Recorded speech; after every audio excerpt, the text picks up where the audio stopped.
We're back. Democrats are fighting yet another Benghazi investigation, this time a select committee led by House Republicans. House Minority Whip Steny Hoyer is calling on Democrats to vote no to the resolution to authorize the committee, saying, quote, "We think this is political, not substantive." Vote is expected Thursday. And here's the thing, since Republicans control the House, it's going to happen. And if it does happen, House Minority Leader Nancy Pelosi is calling for equal party representation. Quote, "If this review is to be fair, it must be truly bipartisan." Here's why this matters. As long as the Hill is playing politics, they are not making changes to protect our diplomats overseas. Instead of focusing on bringing justice to those who killed these Americans, they held 13 public hearings.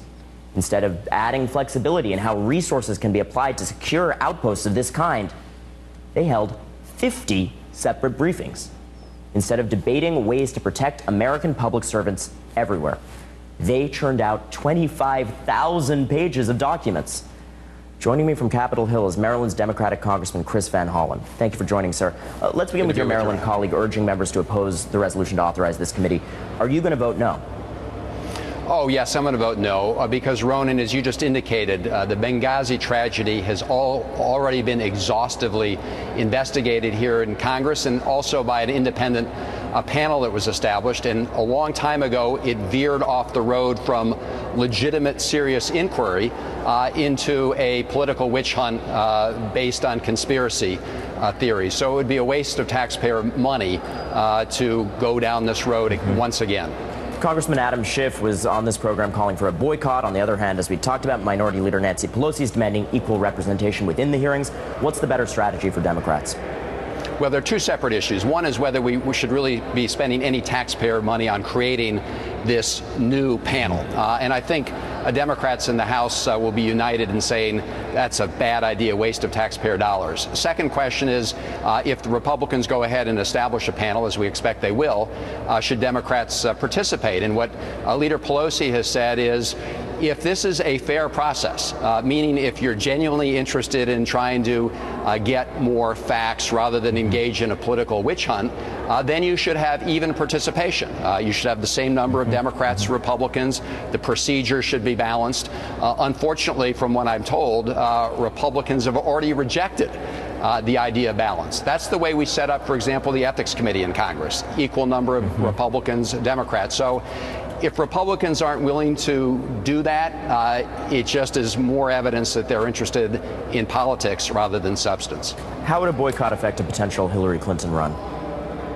Well, this is what one of the major objectives of Republicans is to try and damage Hillary Clinton in the prospective run. And I think the American people are onto this. Really, I mean, I think they're saying, really? We've got all sorts of issues in the economy, jobs. We can't get a vote here in the House to raise the minimum wage. We can't get a vote on comprehensive immigration reform, which is a bipartisan bill from the Senate. We can't do anything like that, but we have time to spend resources trying to go after Hillary Clinton's run in 2016. I think it's bad policy. I actually think it's bad politics for Republicans, and I think it's going to backfire on them. Both parties, obviously, over time have cut from embassy security spending, and both parties at this point are playing politics, trying to pivot to whatever's positive for them in this. Do you think both parties do assume some blame for a failure to focus on the underlying issues here? Well, the underlying issue is, as you say, making sure our folks overseas are protected. Ronan, my father was a career Foreign Service officer, just like Ambassador Chris Stevens. And we all have an interest in making sure that our folks who are taking risks overseas are protected. That should be our focus. Unfortunately, I would say that the Republican budget that passed the House slashed that portion of the budget that goes to fund our embassy security. The other thing I would say, Ronan, is the people I talk to in the Foreign Service right now find it absolutely repulsive that you have so many members of Congress, whether it was Darrell Issa or these others now, who are exploiting this tragedy for political purposes, because it is undignified, and it doesn't give our Foreign Service officers the respect that they're entitled to. And you mentioned the cuts to budgets, but it's also, of course, how resources can be used. That was the recommendation of the Benghazi Review Board launched by the State Department. They wanted more flexibility in how existing resources could be applied to covert posts like this one. Is there any move on the Hill to actually implement that and other recommendations that could change this?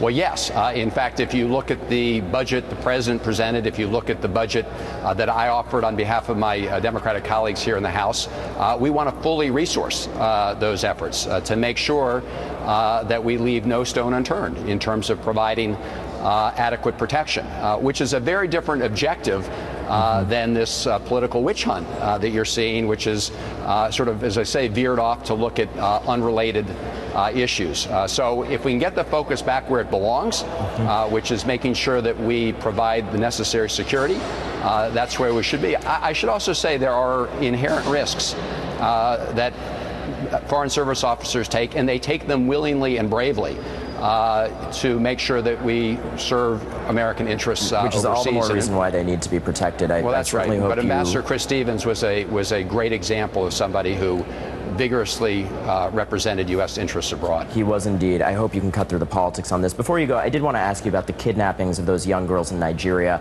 In the next hour, actually, members of Congress are going to hold a moment of silence on Capitol Hill for these girls. Is the U.S. government doing enough? Yes. I mean, from the very beginning, we have said to the Nigerian government, we want to help. The Nigerian government it did not take us up on that offer immediately. I'm glad they've finally done that. This terrorist group, has been doing these kind of things without as much public attention in the past.